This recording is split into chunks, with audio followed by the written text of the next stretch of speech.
네, 안녕하세요. 김해동이라고 합니다. 제가 발표를 맡았던 부분은 지금 저희 연구실 홈페이지에서는 GRU and LSTM이라고 되어 있는데 저희 세미나가 지금 자료로 삼고 있는 스탠포드의 CS 224D 강의에서는 원 제목이 Fancy Recurrent Neural Network입니다. 이번 강의는 GRU랑 LSTM이 주로 소개되긴 하지만 그게 그냥 단독적으로 나오는 것이 아니라 머신 트랜슬레이션이라는 응용 분야의 맥락 속에서 소개되고 있습니다. 그래서 먼저 이 머신 트랜슬레이션, 기계 번역에 대해서 간략하게 소개를 드리도록 하겠습니다. 강의에서처럼. 어, 저희가 어떤 머신러닝 태스크를 한다고 하면은 크게 세 가지의 성분이 필요하겠죠. 정의를 하기 위해서. 첫 번째가 태스크가 정의가 돼야 되고, 그 다음에는 데이터, 그 머신러닝 태스크를 하기 위한 데이터가 필요할 것이고, 또 마지막으로 그 데이터를 가지고 그 태스크를 수행할 방법론, 학습하는 방법 세 개가 필요할 겁니다. 먼저 저희가 하려고 하는 태스크는 어떤 하나의 언어가 들어오면은 같은 내용을 다른 언어로 번역을 해주는 머신 트랜슬레이션이라는 태스크를 하려고 하고, 그런 태스크를 하기 위해서는 여기서 소개되고 있는 패럴럴 코퍼스라는 게 필요하게 됩니다.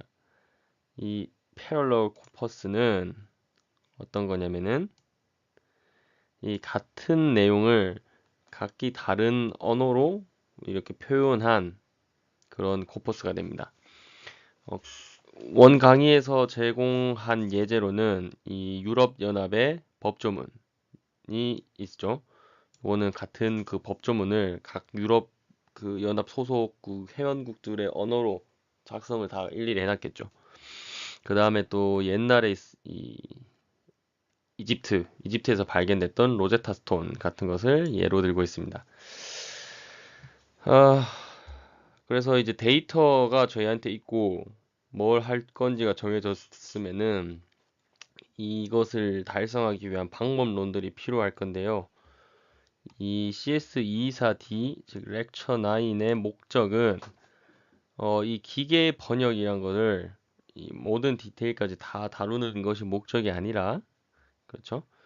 어, 이 작업이 얼마나 힘든 작업인지 감을 잡고, 그래서 우리들이 이 기계 번역이라는 작업을 만약에 한다고 쳤을 때 대표적으로 마주칠 수 있는 문제점들 같은 것들을 살펴보고, 어, 현재까지 우리가 이 기계 번역을 하기 위해서 전통적으로 써왔던 통계에 기반한 이 기계 번역 시스템에 대해서 살펴볼 것입니다. 먼저. 어, 그러면은 이 통계적 기계 번역이 이제 기계 번역을 할 때 가지는 문제점들을 도출을 해내고, 이런 문제점들이 이 딥러닝에 기반한 방법을 사용을 하면은 어느 정도 해소가 가능하다는 식으로 강의의 흐름이 진행이 됩니다. 그럼 먼저 어, 이 통계적인 이런 머신 트랜슬레이션 시스템에 대해서 간략하게 살펴보도록 하겠습니다. 어, 우리가 만약에 음, 번역을 하고자 하는 대상 언어를 이렇게 불어라고 하고, 그다음에 이 결과물로 나올 언어를 영어라고 하면은 우리가 이거를 해주는 통계적인 시스템은 요런 확률 값을 계산을 해내야겠죠.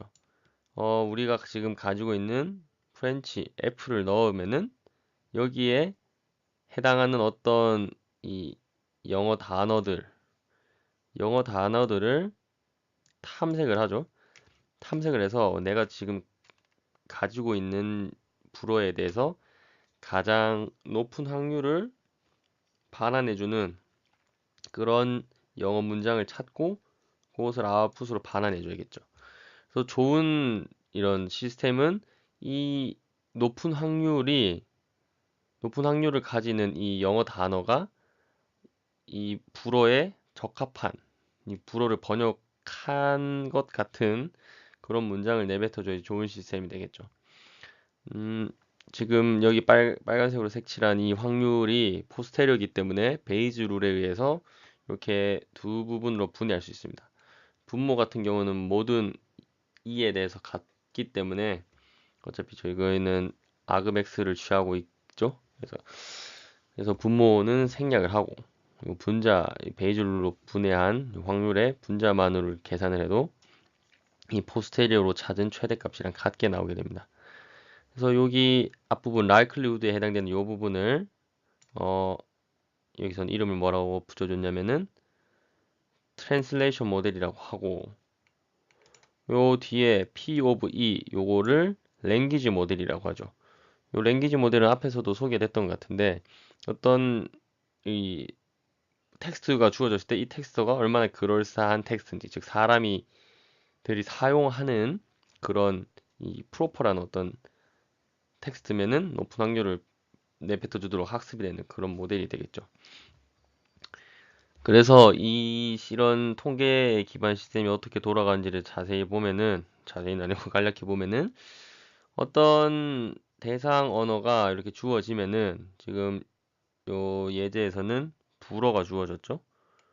이렇게 불어가 입력이 되면은 이 우리의 시스템이 요런 아까 봤던 트랜슬레이션 모델에 의해서 이런 likelihood를 크게 해주는 영어 문장 E를 반환을 하게 되고 그럼 pieces of language English가 나오면은 또 그 반환된 영어가 얼마나 사람들이 사용할 법한 그럴싸한 영어 문장인지까지 같이 고려를 해가지고 이렇게 해가지고 결과물이 반환이 되게 됩니다. 그래서 요런 시스템인데 큰 컨셉은 간단하지만 실제로 이걸 학습을 하는 게 굉장히 쉽지가 않겠죠. 지금 당장만 봐도 우리가 탐색을 해야 될 이 스몰 e의 범위가 어느 정도인지 또 사실 감이 오지 않죠. 언어라는 건 굉장히 그 경우의 수가 많기 때문에. 그 다음에 어떻게 이 트랜슬레이션 모델과 랭귀지 모델을 학습을 할 것인지 하는 문제들이 아주 산적해 있습니다. 그래서 디테일한 부분을 몇 가지 살펴보면은 먼저 여기 얼라이먼트란 것을 여기 원 강에서 소개하고 있습니다. 이 얼라이먼트라는 것의 목적은 여기 거를 보면은 어떤 단어나 프레이즈가 주어졌을 때 소스 랭귀지의 단어나 프레이즈가 주어지면은 이 타겟 랭귀지에서는 거기에 대응되는 단어나 프레이즈가 무엇인지를 알려주는 작업을 이제 얼라이먼트라고 하는 거죠. 이게 쉽지 않은 이유가 있습니다. 간단히 생각하면은 단순히 사전을 보고 내가 단어를 사전을 보고 거기에 해당되는 값을 그냥 매치를 시켜주면 될 것 같은데 그렇게 간단하게 풀릴 문제가 아닌 것이 뭐냐면은 여기 밑에 있는 예시에서와 같이 어떤 한 소스 랭귀지의 한 단어가 타겟 랭귀지에서는 여러 가지로 번역이 될 수도 있고 또 그 반대로 내가 지금 가지고 있는 타겟 랭귀지에서는 여러 다른 단어들인데 이 타겟 랭귀지에서는 한 단어로 번역되는 이런 경우 수가 굉장히 많이 존재하게 됩니다. 한 단어가 소스 랭귀지 한 단어가 타겟 랭귀지에서 딱 하나로 이렇게 유니크하게 대응되지 않기 때문에 이거를 내가 지금 가지고 있는 문장 또는 텍스트의 컨텍스트를 고려를 해서 적절하게 표현을 해줘야 되는 어려움이 존재하게 됩니다. 또 이 두 예제 말고 many to many 같은 경우도 있겠죠. 그래서 뭐 어떻게 해가지고 단어를 이렇게 얼라이먼트를 해내고 나면 끝이냐? 또 그게 끝이 아니라 언어는 순서가 있죠. 어순이 존재하게 됩니다.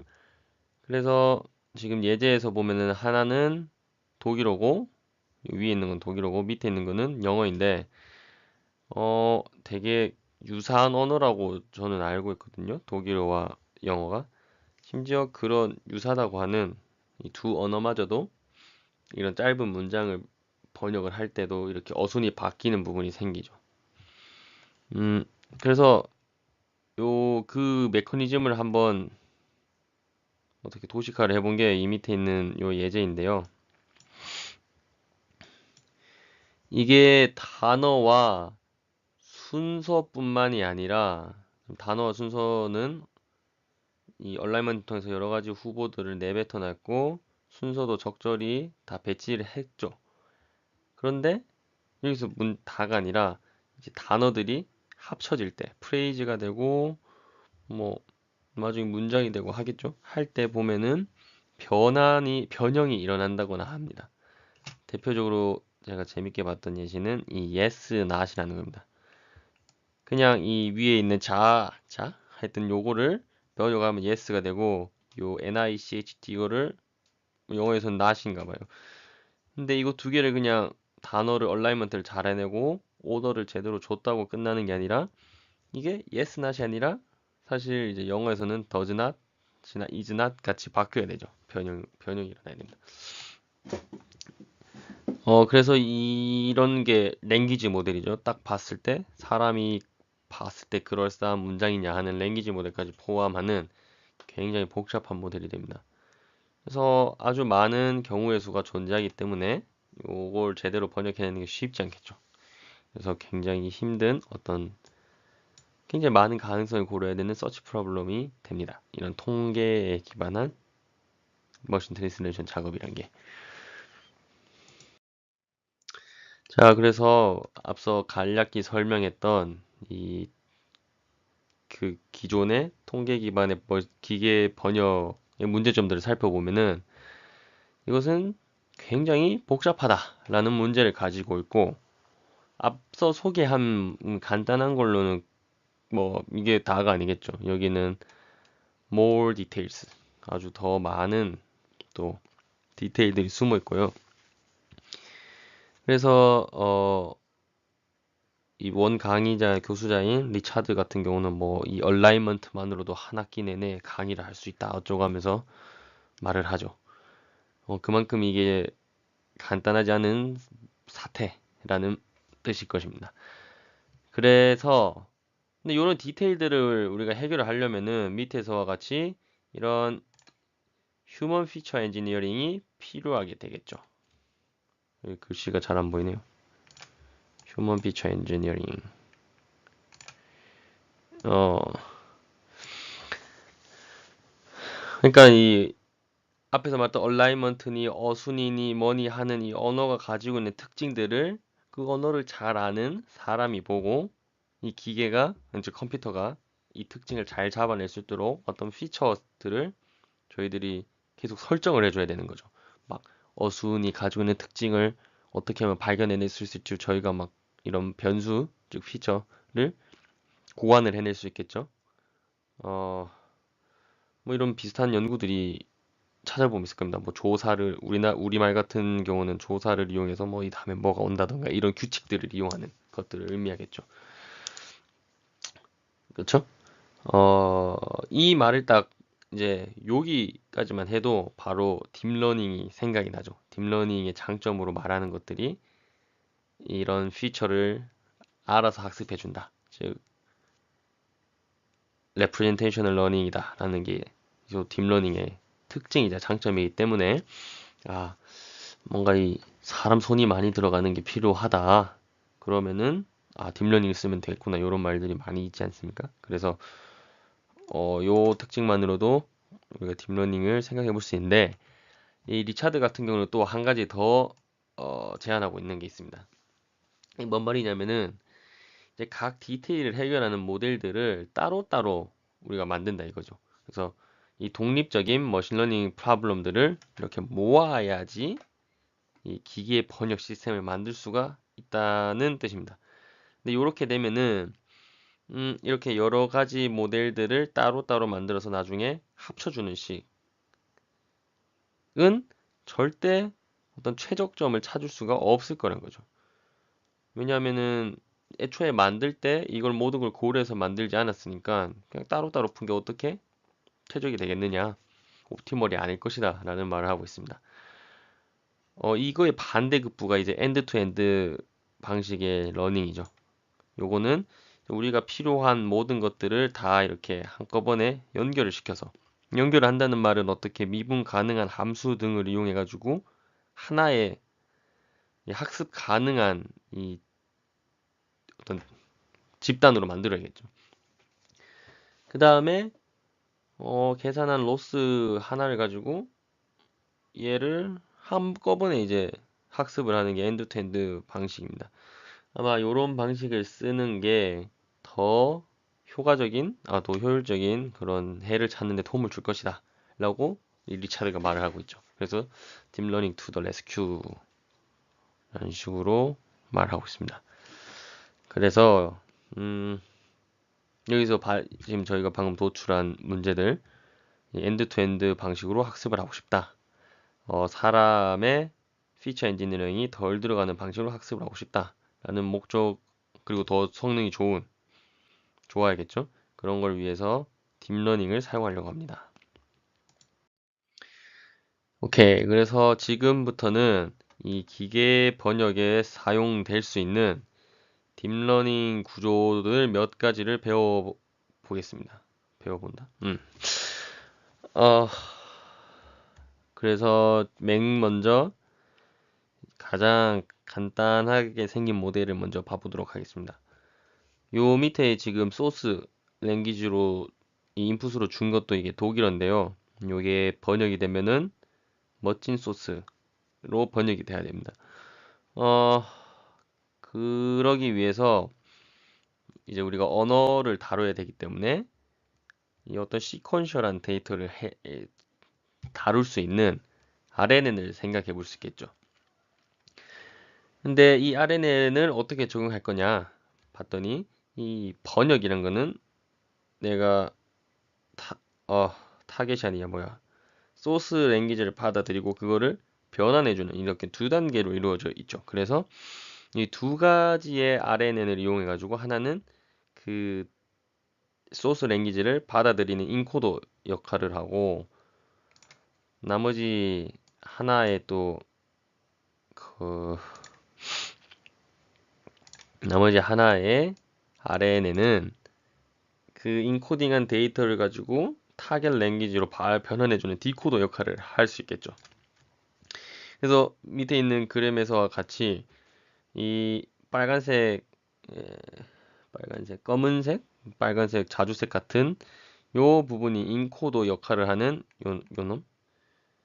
요 지금 세 개 있지만 이게 똑같은 애가 계속 반복적으로 사용된 것이겠죠.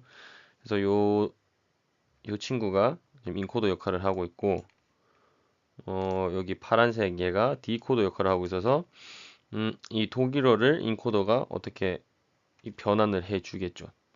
어떤 수치로. 그 다음에 그거를 디코더는 인풋으로 받아서 이 아웃풋을 언어로 내주게 되겠죠. 요런 게 가장 생각해 볼 수 있는 간단한 형태의 딥러닝을 이용한 기계 번역 모델입니다. 자, 그러면은 이제 가장 간단한 거에서부터 조금씩 복잡한 모델들을 소개해 나가겠죠. 그 다음에 우리가 생각해 볼 수 있는 거는 어떤 거냐면은 요게 이 조경현이라는 한국 사람이죠. 요 분이 쓴 논문인데 이 시퀀스 투 시퀀스를 가장 먼저 소개한 논문이죠. 요거는 텐서플로우 튜토리얼에서 가져온 그림입니다. 원 강의에 있는 그림보다 이게 좀 더 이해가 잘 되는 것 같아서 제가 이걸로 가져왔습니다.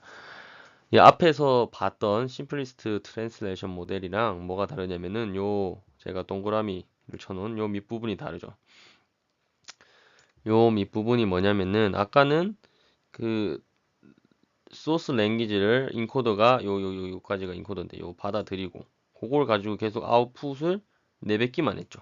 요 내뱉기만 했는데 이제 그게 아니라 이제 이게 순서대로 이렇게 하나씩 예측을 할 건데 예측한 것을 다음 디코더가 아웃풋을 낼 때 인풋으로 넣어줍니다. 그래서 이런 식으로 순서대로 이렇게 가게 되겠죠.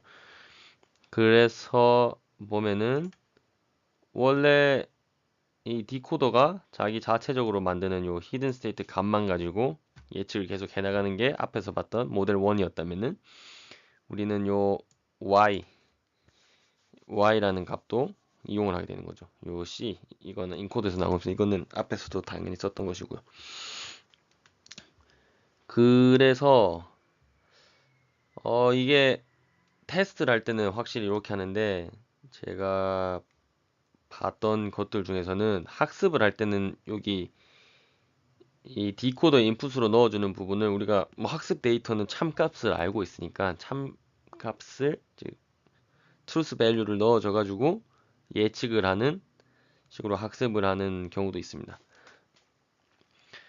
그 다음에 테스트 할 때는 어쩔 수 없이 예측한 yt-1을 다음 ht를 계산할 때 같이 넣어줘야겠죠.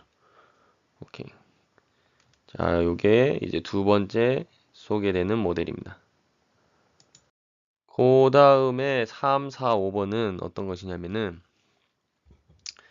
이 3번 같은 경우는 아주 뭐 간단하죠. 이제 RNN으로 했으니까 이거를 위로 쌓을 수가 있지 않습니까? 그래서 멀티플 레이어를 가지고 있는 RNN으로 한번 학습을 해보겠다라는 아이디어고요. 그 다음 네 번째 모델은 뭐냐면은 이 앞 렉처에서 소개되었던 바이디렉셔널 인코더를 이용하는 것입니다. 그래서 바이디렉셔널 RNN을 인코더에다가 구현을 하는 거죠. 이게 네 번째로 소개되는 모델이고 좀 흥미로웠던 부분이 이 다섯 번째 모델입니다. 다섯 번째는 뭐 딱히 뭐 스트럭처가 변한 건 아니고 일종의 트릭 같은 건데요. 인풋을 이제 넣어줄 때 인코더에다가 인풋을 넣겠죠. 넣을 때 순서를 뒤집어서 넣어주는 것입니다. 예를 들면 A, B, C 여기서 우리가 가지고 있는 예제에 보면은 E, D, 키스테 뭐 요렇게 세 글자를 넣어주고 영어로 awesome sauce라는 두 글자를 아웃풋으로 뽑아내야 되죠. 근데 이게 원래 맞는 순서인데 A, B, C로 넣는 게 요거를 일부러 뒤집어 가지고 C, B, A라는 순서로 넣어주면 더 성능이 일반적으로 좋아지더라 라는 겁니다. 이게 왜 그렇냐면은 어, 일단 직관으로 이해하면은 우리가 인풋으로 넣은 단어랑 예측해야 되는 단어랑 가까울수록 더 좋다는 것입니다. 뭐냐면은 이제 이렇게 순서대로 넣으면은 여기 A 단어 먼저 들어가고 B 단어 들어가고 C 단어 들어간 다음에 X를 예측해야 되는데 인풋 순서를 바꿔주면은 C 들어가고 B 들어가면 그러한 다음에 A로 바로 X를 예측하니까 더 좋더라 이거죠. 그런 것이 이제 요거의 내용입니다. 음, 근데 이제 또 다른 방식으로 생각을 해볼 수 있는 게 뭐냐면은 그럼 누군가는 뭐 이런 생각을 할 수도 있겠죠. 그러면 C 같은 경우는 Y를 예측하는 데 써야 되는데 별로 뭐 딱히 가까워지지 않은 게 아니냐. 뭐 B 같은 경우는 중간에 있으니까 어차피 별 영향이 없고 A는 확실히 X랑 가까워지는데 그러면 이제 C 가지고 Y를 예측해야 되는 건데 어 C가 먼저 들어가고 한참 있다가 Y를 예측하니까 이게 더 멀어진 거 아니냐 이런 식으로 생각해 볼 수 있겠죠. 음, 그래도 이 모델이 또 좀 좋은 성능을 보여주는 이유가 뭘까 고민해 봤는데 제 생각에는 이 첫 번째 뭐 독재 상황만이 아니라 저희 연구실 사람들이 같이 논의했던 내용입니다. 뭐냐면은 이 우리가 언어를 예측을 할 때는 요 처음 시작하는 요 단어, 이 첫 단어가 굉장히 중요하다 이거죠. 아까 봤다시피 이제 시퀀스 투 시퀀스 모델을 만들면 요거를 이 예측한 X를 다시 넣어줘야 되는데 맨 처음에 만약에 시작이 이상한 단어로 시작을 한다면 뒷부분이 다 엉망이 되겠죠. 그래서 이 앞부분이 중요한 역할을 하기 때문에 또 요런 방식으로 인풋을 순서를 바꿔서 넣어준 게 또 효과가 있지 않느냐라는 의견도 있었습니다. 오케이.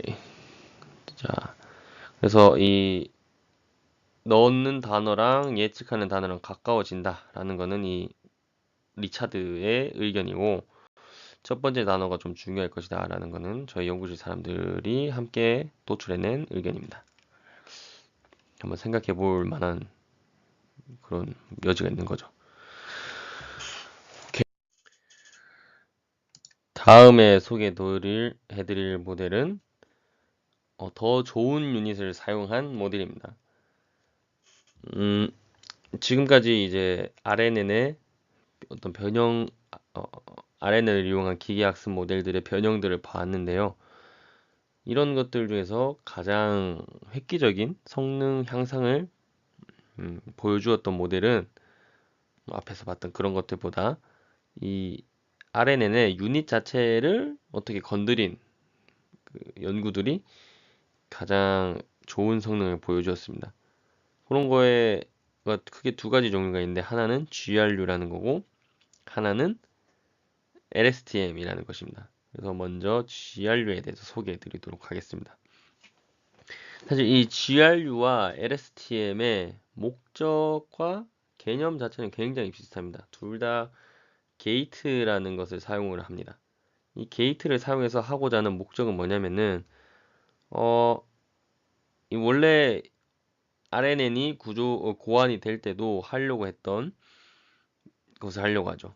뭘 하려고 했냐면은 이 언어라는 거나, 아니 꼭 언어만이 아니라 어떤 이 시퀀셜한 데이터 같은 경우는 이 시간이라는 개념이 존재하기 때문에 이 과거와 현재 같은 것들이 있겠죠.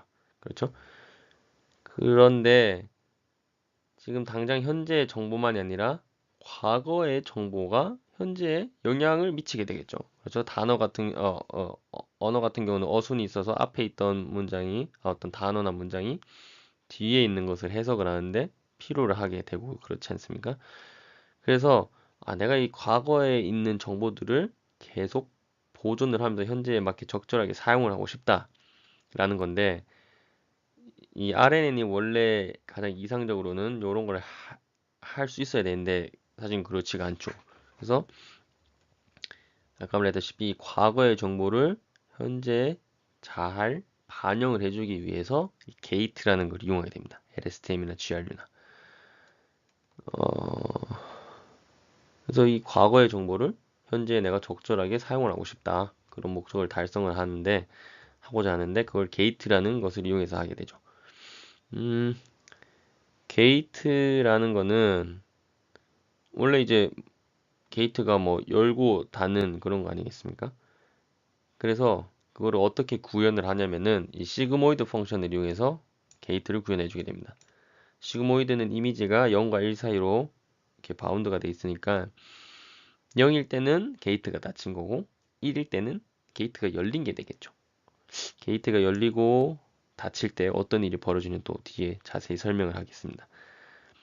근데 지금은 하나 눈여겨볼 게 뭐냐면은 이 업데이트 게이트와 리셋 게이트를 계산할 때 각각 다른 파라미터를 사용하게 되죠. 여기 보면 위첨자가 다르기 때문에 여기 위에 있는 W와 U랑 밑에 있는 W와 U는 다른 것입니다. 그래서 이 업데이트 게이트와 리셋 게이트를 이제 계산을 하면은 뭔가 0과 1 사이 값이 여기 저장이 되겠죠. ZT와 RT에. 자, 그럼 이 게이트를 가지고 뭘 하려고 하냐 하면은, 아까 말했다시피 이 GRU랑 LSTM은 결국 과거 정보를 내가 어떻게 사용을 하냐 이거죠. 과거 정보를 무조건 다 가지고 있는 것만이 또 좋은 것은 아니겠죠. 과거 정보가 필요할 때가 있고 또 필요가 없을 때가 있을 것입니다.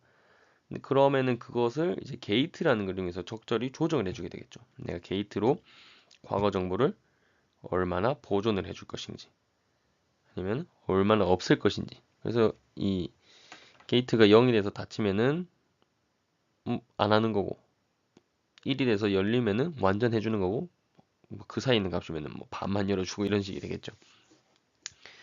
방금 했던 말을 좀 더 수식을 해서 구체적으로 살펴보면은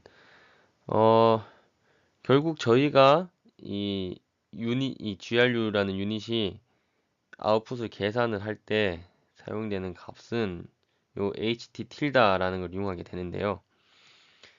요 ht 틸다를 계산하기 위해서 현재 가지고 있는 xt라는 인풋과 이전 스테이트에서 계산한 히든 스테이트 값인 ht-1을 이 하이퍼볼릭 탄젠트의 인풋으로 넣어주겠는데, 이때 그냥 넣는 게 아니라 요 ht-1 같은 경우는 앞에 파라미터랑 곱한 다음에 또 앞에서 계산한 리셋 게이트랑 곱해주게 되죠. 요 중간에 있는 이 기호는 그 엘리멘트 와이즈 프로덕트입니다.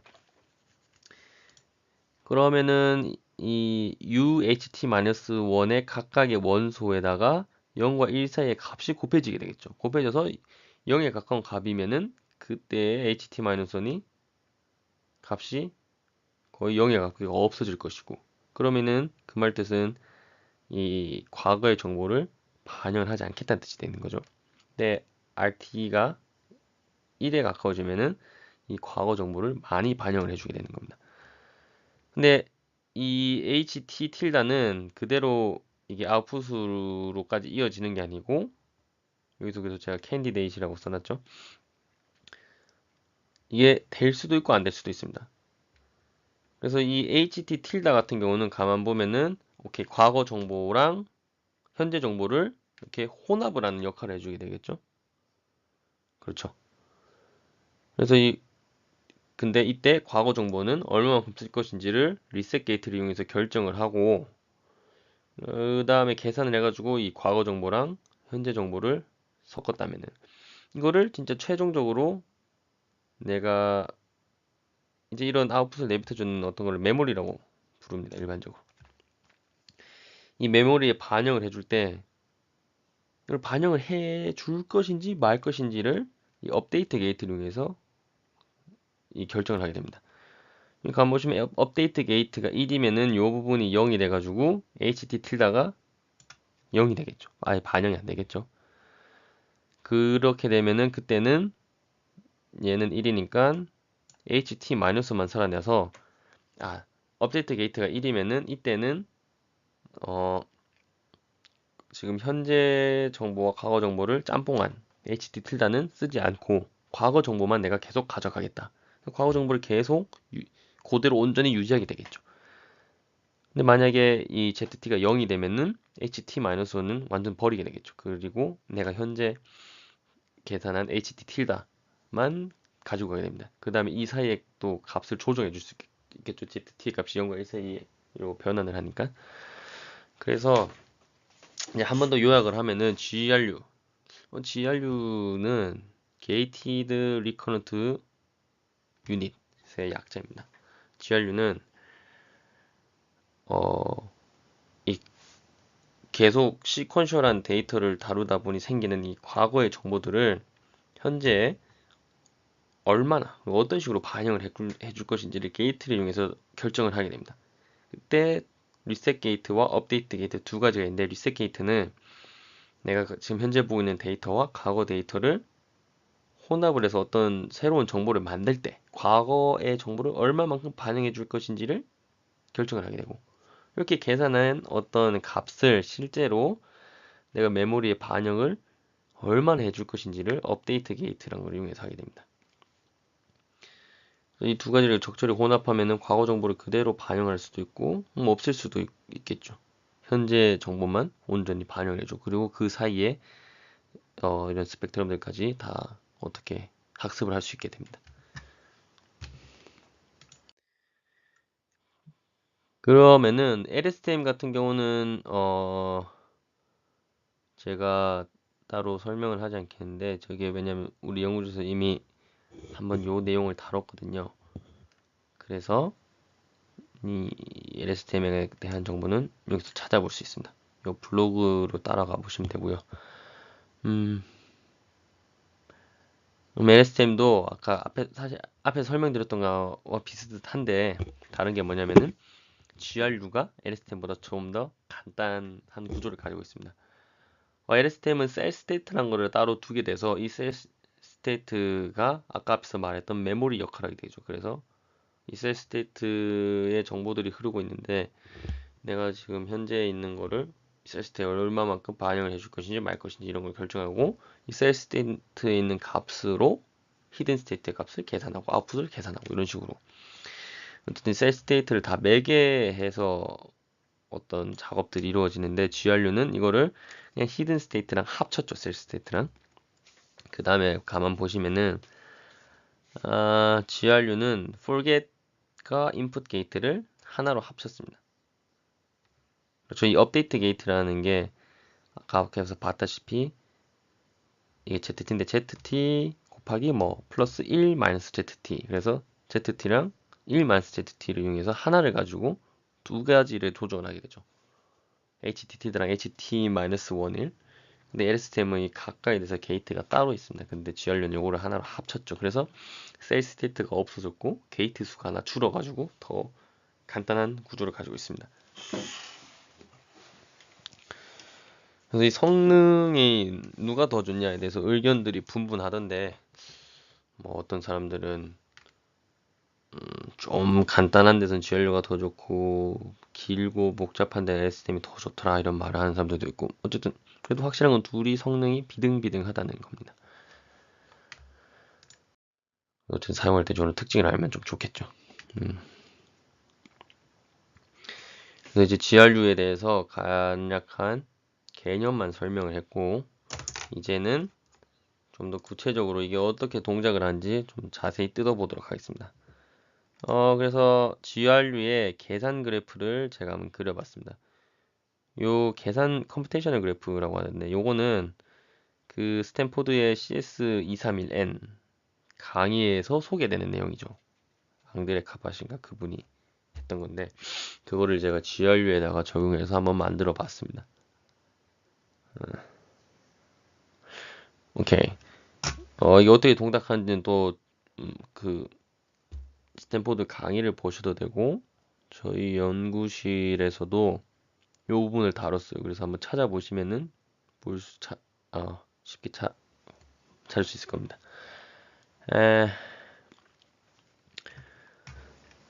그래서 저희가 지금 XT라는 인풋이 아래쪽에 있고 인풋이 새로 들어온 거고 HT-1을 바로 이전 GRU에서 받아왔겠죠. 그걸 가지고 이 각각 선형 결합, 이 affine transformation을 해주겠죠. 이 부분이랑 이 부분에서. 그러면 이 두 값을 더해서 이 초록색 부분에 해당되는 거는 리셋 게이트를 계산한 데 쓰이고 이 하늘색은 이렇게 돼가지고 업데이트 게이트를 계산한 데 쓰이겠죠. 그 다음에 주황색은 각각 이제 또 HT 틸다를 계산하기 위해서 사용이 됩니다. 그래서 여기서 계산한 리셋 게이트랑 과거 정보인 HT-1을 엘리멘트 와이즈 프로덕트를 해줘가지고 나온 값이랑 현재 인풋을 받아서 탄H에 넣어가지고 HT 틸다를 계산하게 되겠죠. 그 다음에 그걸 요거에 넣어주는데 요거를 제가 임의로 CVX 뭐 컨벡스 컨비네이션이랑 비슷하게 생겨서 저기 이름을 이렇게 달았는데 하여튼 요 연산을 해주게 됩니다. 그럼 이렇게 계산한 HT를 이용해서 YT를 계산을 하고 그 YT를 이용해서 또 로스를 계산하게 되겠죠. 그렇죠. 이 YT를 뭐 소프트맥스나 이름이 생각이 안 나네. 하여튼 거기에 넣어가지고 로스를 계산할 수 있을 겁니다. 그 다음에 그걸로 끝나는 게 아니라 이 HT는 그 다음 GRU에다가 넘겨줘야겠죠. 오케이. 이거는 또 앞에서 봤던 내용이랑 큰 차이가 없는데 자 이제 이걸 학습을 할 때 어떻게 되냐를 봐야겠죠. 그래서 지금 이거 학습은 이제 또 백프로파게이션을 이용해서 계산한 미분 값을 이용해서 학습을 하게 되겠죠. 이걸 학습하려면은 이 로스에 대해서 미분을 해야겠죠. 그래서 이 dyt라는 건 뭐냐면은 로스를 yt로 미분한 값입니다. 그렇죠? 그러면은 이 wout 이에 대한 로스 ET의 미분값은 어떻게 되냐면은 여기서 계산한 dyt 곱하기 즉 윗단에서 흘러들어 계산된 이 미분값에다가 지금 현재 이 wout이라는 곳에서 계산한 로컬 그레이디언트를 곱해주면 되겠죠. 근데 이 wout에 대한 로컬 그레이디언트가 보면 ht가 되겠죠. 왜냐면 yt라는 게 wout 곱하기 ht인데 그거를 wout으로 미분했으니까 ht가 남아서 이렇게 계산이 됩니다.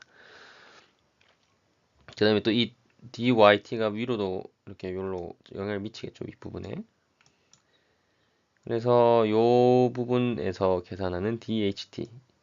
이 dht는 그 로스에 대한 로스를 ht로 미분한 값을 의미합니다.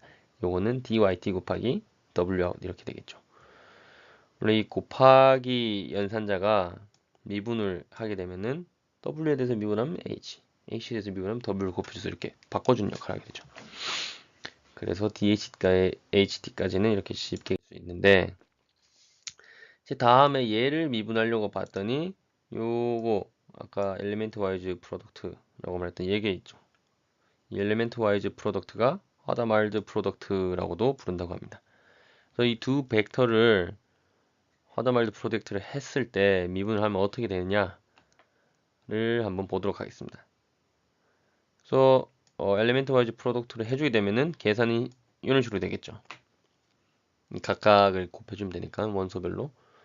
그 다음에 얘를 지금 그럼 보면은 두 벡터를 하다말드 프로덕트 한 거는 벡터인데 그거를 또 여기 있죠. 벡터로 미분을 해야 되죠. 그렇죠? 벡터를 벡터로 미분했으니까 자코비언이 나오게 되겠죠. 그래서 계산을 하면은 이런 식으로 됩니다. 이거를 실제로 미분을 해보면은 요 오른쪽처럼 대각행렬이 나오게 되겠죠. 그래서 이 뒷부분이 이런 식으로 미분이 계산이 됩니다. 윗단에서 계산한 DHT라는 거 곱하기 이 부분에서 계산하는 로컬 그레디언트 얘도 DH2 곱하기 로컬 그레디언트 이런 식으로 계산이 되겠죠. 이 부분은 어떻게 된 거냐면은 이 밑단에서 계산한 DHT 틸다에다가 이 뒷부분 왜냐면 이 하이퍼볼릭 탄젠트가 미분을 하면은 1 마이너스 탄젠트 하이퍼볼릭 제곱에 x 이런 식으로 되니까 계산이 여기처럼 되겠죠. 자, 이제 그 다음부터는 쉬워요. 요 부분에 이제 한 번 더 하다말드 프로덕트가 나와서 또 이런 식으로 자코비언이 곱해지고 요 밑에 있는 요 두 놈은 보면은 이게 시그모이드의 미분이죠. 위에서 계산한 그레이디언트 곱하기 이 로컬 그레이디언트가 이제 시그모이드 함수를 미분한 거니까 이런 식으로 계산이 됩니다. y-1 y 이렇게. 자, 그럼 우리가 이제 이걸 계산할 때 로스를 우리가 업데이트 하려고 하면 파라미터에 대해서 미분한 것까지 가야 되겠죠. 맞죠?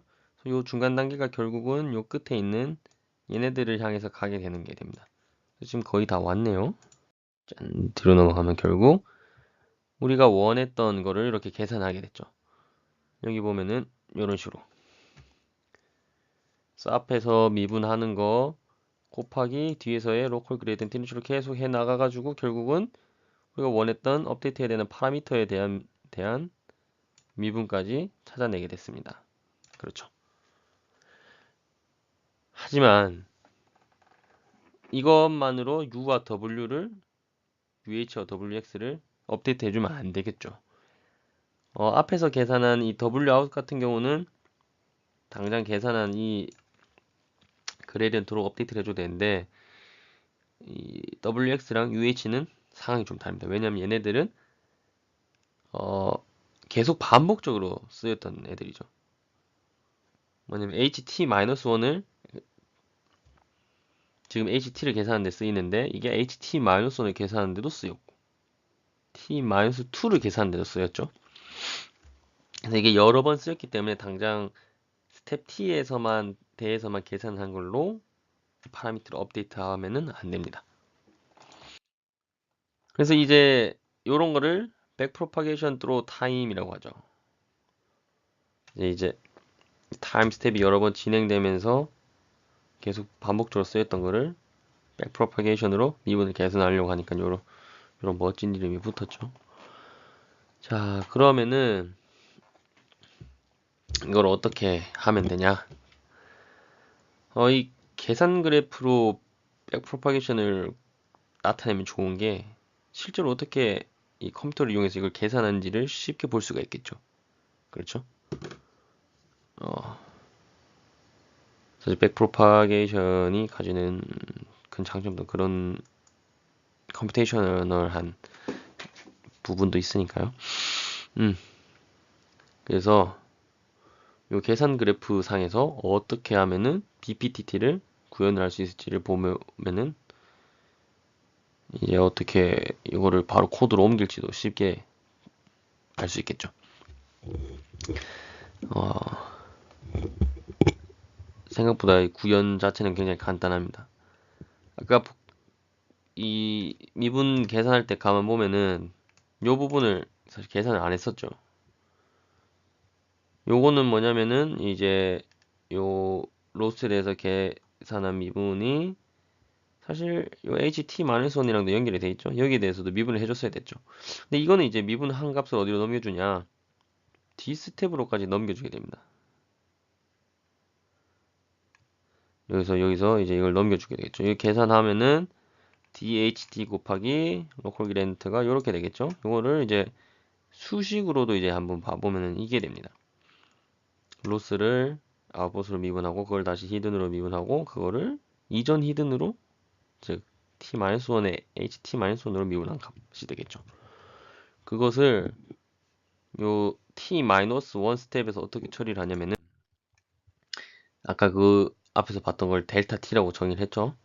델타 t를 요 t-1 스텝에서의 그 로스를 ht-1으로 미분한 이 값이랑 더해서 여기서와 같이 dht-1이랑 델타 t를 더한 다음에 그 뒤로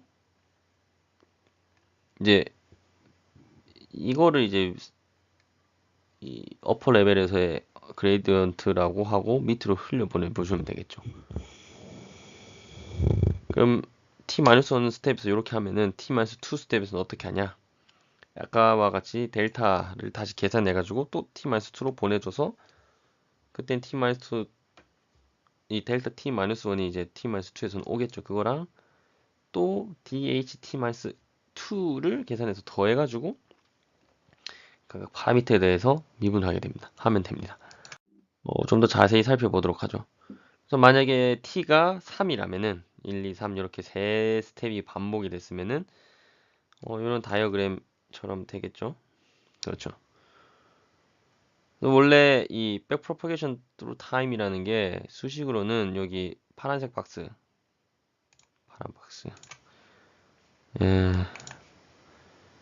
여기 얘처럼 표현이 되는데요. 아까 앞에서 말했던 것처럼 델타라는 걸 이용해 가지고 각 그 히든 스테이트에 대한 각 로스의 미분이랑 더해서 파라미터 값을 계산하고 이렇게 하면은 여기 적혀있는 이 복잡한 수식이 바로 구현이 됩니다. 왜 그런지 한번 자세히 봐보도록 하죠.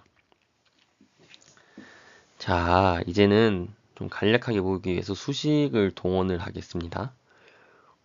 그래서 이 t는 3에서 계산한 델타 3는 아까 본 것처럼 이렇게 되겠죠.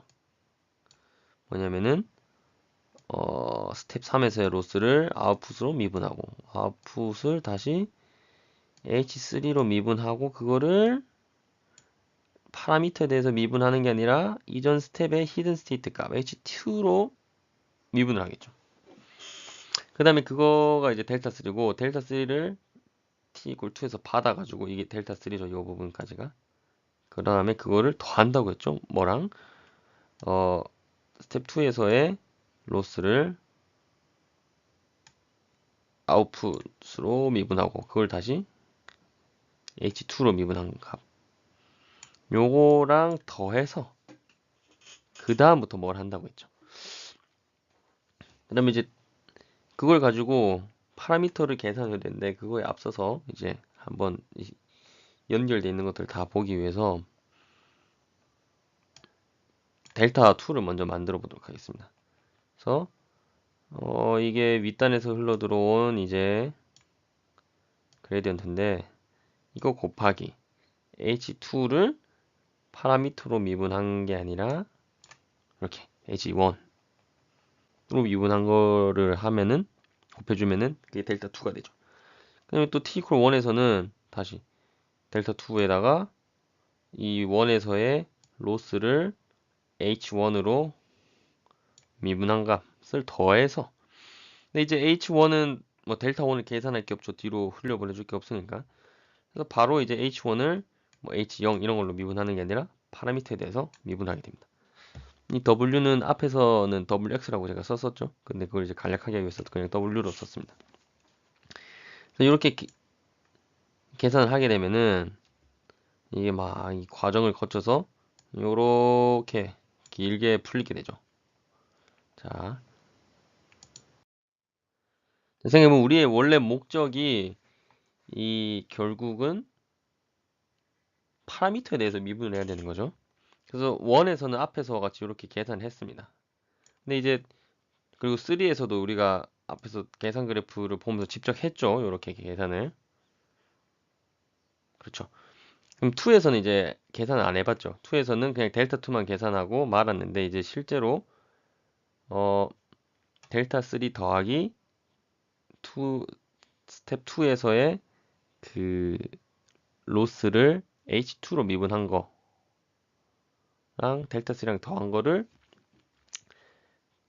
거에다가 그 H2를 W로 미분한 값을 곱해주게 되면은 이렇게 나오게 됩니다.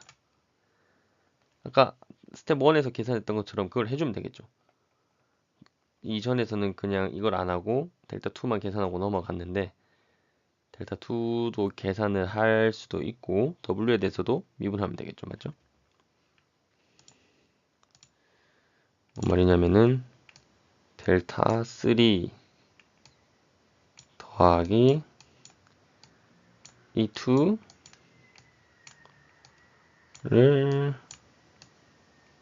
Y2 그 다음에 Y2를 H2로 미분한 거를 더한 다음에 이제 델타 2를 계산하려면 얘를 H2를 H1으로 미분한 거 곱했는데 그게 아니라 파라미터로 미분한 거를 계산하면은 이 2의 t equal 2에서의 이 파라미터에 대한 미분이 계산이 되겠죠. 그 다음에 요거를 다 더하면은 이 밑에 있는 것처럼 되게 됩니다. 그렇죠? 그럼 이게 뭐냐면은 바로 아까 맨 처음 말했던 BPTT 요 파란 박스에 있는 거.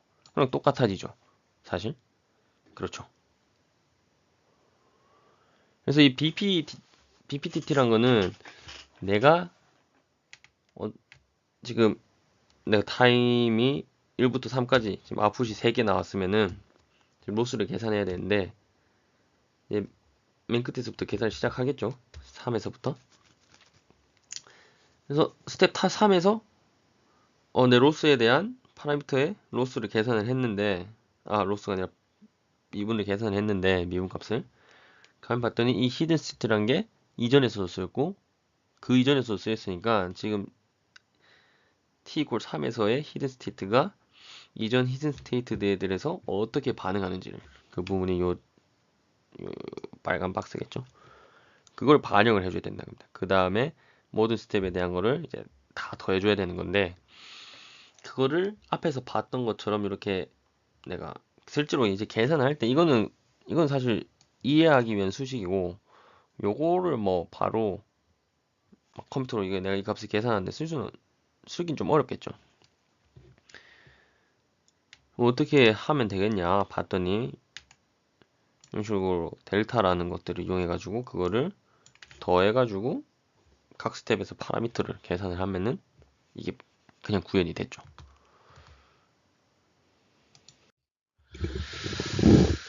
네, 그래서 GRU를 좀 자세히 살펴봤습니다. 이 다음에는 또 뭐가 있냐면은 또 하나 새로 소개드릴 모델입니다. 앞에서 봤던 GRU는 그 각 스테이트의 하나의 유닛 단위였다면은 그거 말고 이 게이트라는 개념을 좀 더 확장을 해가지고 좀 글로벌하게 사용하는 겁니다. 이게 왜 필요하냐면은 보자.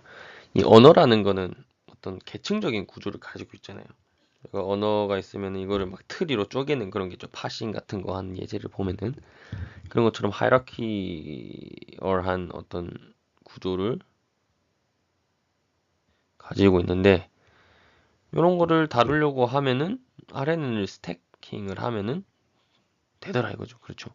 근데 이거를 쌓아놓고 나면은 얘네들끼리의 정보를 좀 더 효율적으로 앞에서 봤던 것 같이 게이트를 이용하는 것처럼 이 스택드 돼 있는 각 RNN들의 그 정보의 흐름을 게이트로 컨트롤할 수 있겠죠. 이런 걸 이제 여기서 보면 글로벌 게이트라고 이름 붙이고 있습니다. 요거를 이용하면 더 좋아질 것이다. 라고 해서 실제로 실험을 해가지고 봤더니 이렇게 나와서 실제로도 결과가 좀 좋게 나왔는데 좀 주목할 만한 게 뭐냐면은 GRU랑 LSTM을 사용한 데다가 이 스태킹을 한 RNN은 여기서 제한하는 글로벌 게이트 쓸 때 성능이 더 좋아졌는데 그게 아닐 때는 그렇지가 않죠. 이런 특징이 있습니다. 네. 그래서 저는 이번에 기계 번역이라는 것에 대해서 간략히 소개를 드렸고 기존에 사용하던 방법은 통계 기반의 방법이었는데 그게 가지고 있는 문제점들을 도출해내고 그 문제를 해결하기 위해서 딥러닝을 이용한 기계 학습 방법들을 몇 가지 살펴봤습니다. 그 중에서 좀 자세히 다뤄봤던 게 게이트라는 걸 이용한 GRU였죠. 네. 그래서 GRU가 어떻게 작동하는지, 그 다음에 그 미분값, 백프로파게이션이 어떻게 개선되는 것까지 한번 자세히 살펴봤습니다. 네. 여기까지 하도록 하겠습니다.